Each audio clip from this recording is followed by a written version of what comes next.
అందరికీ సంక్రాంతి శుభాకాంక్షలు అండి. ఇక్కడికి వచ్చిన వాళ్ళందరికీ కూడా.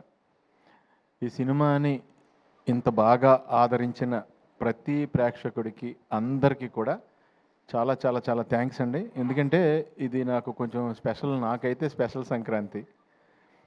ఎందుకంటే ఈ సంక్రాంతికి నేను నలుగురిని నవ్వించే అవకాశం నాకు వచ్చింది ఈ సినిమాలోనేనండి. నిజంగా నాకు very happy Sankranti. Thank you తమ్ముడు. కిషోర్ని నేను ఎప్పుడు ఇంతకుముందు చిత్రలహరి చేసేటప్పుడు కిషోర్ని అంటూ ఉండేవాడిని, రియల్ లైఫ్లో చాలా స్పాంటేనియస్. తనను కలిస్తే అరగంట మాట్లాడామంటే మనం ఆల్మోస్ట్ అరగంట కూడా నవ్వుతూనే ఉంటాం. అంత నీట్గా ప్రజెన్స్ ఆఫ్ మైండ్ ఉంటుంది. వేసే డైలాగులన్నీ కూడా మన అంత నీట్గానే ఎంటర్టైన్ చేస్తాయి. ఎక్కడ ఎవరిని హర్ట్ చేసేలా ఉండవు ఏమి. నాకు చాలా ఇష్టం తిన కామెడీ ఎందులో పెడతాడని. అలాగే ఇంకా రవి గారిది నాది అంటే చాలా కాలం నుంచి ఫ్రెండ్షిప్ అండి. The most original frank human being నేను చూసింది రవితేజ్ గారిని. రవితేజ్ గారికి ఒక విషయంలో చాలా పుణ్యం ఉంటుందండి. ఎందుకంటే అది ఆయన టైం ఆయన వేస్ట్ చేసుకోకపోవడంతో పాటు మన టైం ఆయన వేస్ట్ చేయరు. అది నాకు బాగా నచ్చింది. ఎందుకంటే ఒక 1 minute చెప్పే మ్యాటర్ని ఆయన అరగంట చెప్పరు, ఎప్పుడు ½ minute చెప్తారు. సో మన టైం కూడా బాగా సేవ్ అయింది కదండి. ఏమైనా సంపాదించగలం, టైం మళ్ళీ సంపాదించలేం కదా. అందు గురించి ఆ రకంగా చాలా థ్యాంక్స్ అన్నయ్య. అండ్ నేను ఎప్పుడైనా మా షూటింగ్ కాకుండా ఎప్పుడన్నా ఎవరినన్నా కలుద్దామంటే నేను కలిసేది ఆయనేనండి, రవితేజ్ గారిని. So most original human being. ఆయన ఎనర్జీ అయితే ఇంక ఇంపాసిబుల్ అండి, ఎవరైనా టచ్ చేయలేం కూడా.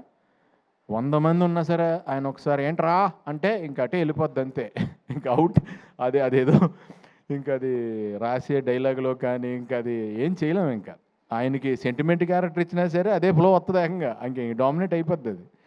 సో ఈ సినిమా నాకు భీమవరం నుంచి నా ఫ్రెండ్ వర్మన్ తను ఫోన్ చేసి చాలా కాలం తర్వాత నాకు ఫోన్ చేశాడు. తను సినిమా చూసిన వెంటనే ఫోన్ చేసి, అరే చాలా కాలం అయిందిరా నీ కామెడీ చూసి నేను ఎంజాయ్ చేసి, ఫుల్ ఫిలిము విపరీతంగా నవ్వుకుని ఎంజాయ్ చేశానురా, నిజంగా కడుపు నిండిపోయిందిరా ఈ పండక్కి, చాలా బాగా చేసావు అని నా ఫ్రెండ్స్ నుంచి కూడా నాకు మంచి అప్లాజ్ తెచ్చిన సినిమా అండి.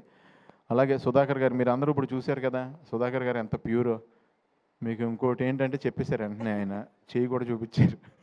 సో అంత ప్యూరెస్ట్ ప్రొడ్యూసర్ మాకు ఆయన. మీకు ఎప్పుడు బాగా డబ్బులు రావాలని మనస్ఫూర్తిగా కోరుకుంటాను సార్, పేరు డబ్బు రావాలని. అలాగే అనయ్య, మీరు అంటే ఇప్పుడు ఇందాక నేను ఇక్కడ కనపడినప్పుడు, ఇక్కడ కెమెరా నా మీదకి వచ్చినప్పుడు ఇక్కడ కనపడినప్పుడు నన్ను చూసుకుని నాకు అర్థమైందండి అన్నయ్య, మీరు సినిమాలో నాకు ఎంత బాగా లైటింగ్ చేశారో. అంత శ్రమ తీసుకుని నా మీద 4 లైట్లు ఎక్కువ వేశారు. ఇక్కడ కామన్గా పెట్టారు కాబట్టి నేను అంత గ్లోగా కనపడలేదు. సో చాలా థ్యాంక్స్ అన్నయ్య. ఈ సినిమాలో నేను కొత్త షాట్ ఒకటి మీరు చూశాను. నేను చాలా కాలం ట్రావెల్ అయ్యాను మీతో. రవితేజ్ గారు ఒక సిచ్యువేషన్లో తల తిరిగిపోద్దంటే ఆయనతో పాటు లొకేషన్ కూడా తిరిగింది. అది ఎలా చేశారు అన్నయ్య అని ఇందాకనే అడిగాను నేను. చాలా బాగుంది అన్నయ్య, షాట్ చాలా బాగుంది. ఇంకా ప్రకాష్ గారి గురించి చెప్పక్కర్లేదు మనం.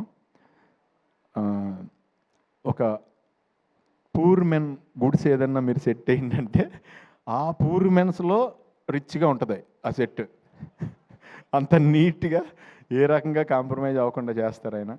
సో ఇలా మురళీధర్ గౌడ్ గారితో పాటు అలాగే రోహన్, అందరి కాంబినేషన్, డింపుల్ గారు అందరూ ఎక్స్ట్రాడినరీగా చేశారు ఈ సినిమాలో. నాకు ఆ సినిమా చూసినప్పుడు నిజంగా డింపుల్ గారు మిమ్మల్ని చూసి కొంచెం భయం వేసింది కూడా. అంటే ఒక టఫ్ సిచ్యువేషన్లో కోపంగా అలా చూస్తారు కదా, ఆ కళ్ళు చూసి ఎప్పుడైనా ఇంట్లో అయినా పెద్ద పెంట అయిపోద్దా, ఏమైనా గొడవ అయిపోద్దా, దొరికేసినట్టేనా అనుకున్నా. నేను విపరీతంగా ఎంజాయ్ చేసిందండి. చాలా కాలం తర్వాత నేను పట్టుపట్టి నవ్వేశాను. నా సీన్లు చూసినప్పుడు నాకేమీ అంత అది అనిపించింది, నేను చేశాను కాబట్టి నాకు అంత ఇది కాదు. వినల్ కిషోర్ గారి 2-3 డైలాగ్స్కి విపరీతంగా నవ్వాను. సత్య గారిది దొరికేసిన తర్వాత రియాక్షన్, కవర్ చేసి రియాక్షన్ ఒకటి ఉంటుంది, దానికి విపరీతంగా నవ్వా. మెయిన్ అండి తిన రోహన్ ఎలా కవర్ చేయాలో తెలియక దొరికేస్తున్నాడని హీరో, బాబాయ్ గర్భసంచిలో నొప్పి వచ్చేస్తున్నావు బాబాయ్ అంటే, ఈయన తర్వాత నీకు గర్భసంచి ఎందుకు ఉంటుందిరా, ఓవరాక్షన్ చేస్తున్నావు ఏంట్రా, నీకు గర్భసంచి ఎలా ఉంటుందిరా అంటే దానికి విపరీతంగా నవ్వుకున్నానండి ఆ సిచ్యువేషన్ ప్రకారం. ఈ సినిమాని ఇంత బాగా ఆదరించినందుకు చాలా చాలా థ్యాంక్స్. ఈ సినిమా నాకు కూడా 10 మందిని ఇంకా బాగా నవ్వించాలి, ఇంకా ఎక్కువ నవ్వించాలి అంటానికి నన్ను కూడా ఎంకరేజ్ చేశారు. అష్క గారు కానీ, ఆవిడ క్యారెక్టర్ కూడా చాలా ఎలిగెంట్గా చేశారు ఆవిడ. అలాగే తారక్ పొన్నప్ప ఆయన కూడా ఆయన సైడ్ చాలా బాగా చేశారు. సత్య గారు ఇంకా వెన్నెల కిషోర్ గారు నేను చెప్పేది ఏమీ లేదు, ఇంకా వాళ్ళు దాంట్లో వేరే లెవెల్లో ఇది వెళ్ళారు.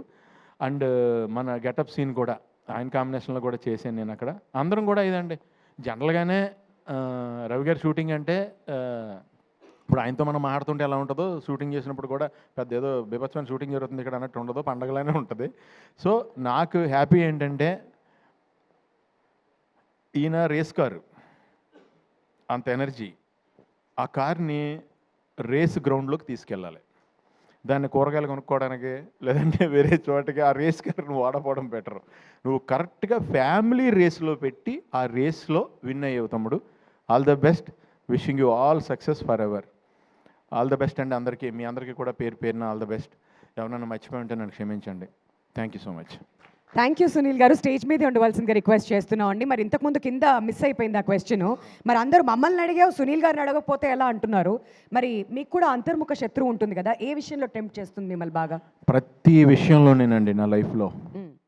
నేను ఎప్పుడు ఓ ఫుడ్ చూస్తే ఇమీడియట్గా తినేద్దాం అనుకుంటా. ఓకే, విపరీతం ఆపుకోలేను నేను, ఫుడ్ తినకుండా ఉండలేను. నాదే కాదు పక్క వాళ్ళది కూడా తినేద్దాం అనుకుంటాను అనమాట నేను. సో దాంట్లో ఈయన చెప్పినట్టు సినిమా ఎండింగ్ మెసేజ్ చెప్పారు, మరి ఈయన ద్వారా ఆయన చెప్పించారు, ఈయన చెప్పారు అది. అవును, మనలో సెకండ్ ఒకడు ఉంటాడు చూడండి, ఎస్, వాడిని వినటం స్టార్ట్ అయ్యాకనే నేను సన్నబడ్డా.